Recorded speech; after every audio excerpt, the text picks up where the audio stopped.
Ni nini kitakachotokea ikiwa Iran itafunga mlango wa Hormuz kutokana na mashambulizi ambayo yamekithiri dhidi yake kutoka Marekani na Israel? Mlango wa Hormuz ni njia ya maisha kwa mafuta ya dunia.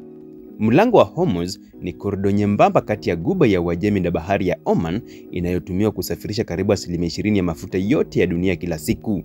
Kupitia hapa, mabilioni ya mapipa ya mafuta kusafirishwa kutoka nchi kama Saudi Arabia, Iran, UAE na Iraq. Athari za kufungwa kwa Hormuz ni pamoja na kwamba mafuta yatasambaratika, bei zitapanda hadi dola 300 kwa pipa. Wataalamu wa nishati wanaonya kuwa ikiwa Iran itafunga mlango wa Hormuz, bei ya mafuta inaweza kufikia hadi dola 130 kwa pipa, na katika hali mbaya kabisa kupanda hadi dola 300 kwa pipa. Hili litakuwa pigo kubwa kwa masoko ya nishati duniani na kuathiri uchumi wa mataifa yanayotegemea mafuta kutoka Mashariki ya Kati. Kwa kuwa bei ya mafuta ya juu ni nzuri kwa utawala wa Marekani, wachambuzi wanadai kuwa utawala wa Marekani unaweza kushinikiza suluhu ya haraka kwa mzozo huu ili kuzuia kuporomoka kwa soko la ndani.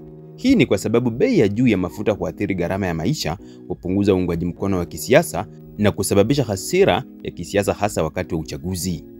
Hata bila kufunga mlango wa Hormuz, kushambuliwa kwa vifaa vya kusafisha mafuta ya miundombinu ya kuuza mafuta ya Iran kunaweza kupandisha bei hadi dola 80 hadi dola 90 kwa pipa. Na endapo Israel itashambulia kwenye vitalu vya mafuta kama Karish au Leviathan, bei ya mafuta inaweza kupanda kwa dola 5 hadi dola 10 zaidi na kuifikisha karibu dola 90 kwa pipa. Hatua yoyote ya Iran kufunga mlango wa Hormuz au kushambulia kwa vituo vya mafuta itaathiri moja kwa moja gharama ya maisha duniani kote.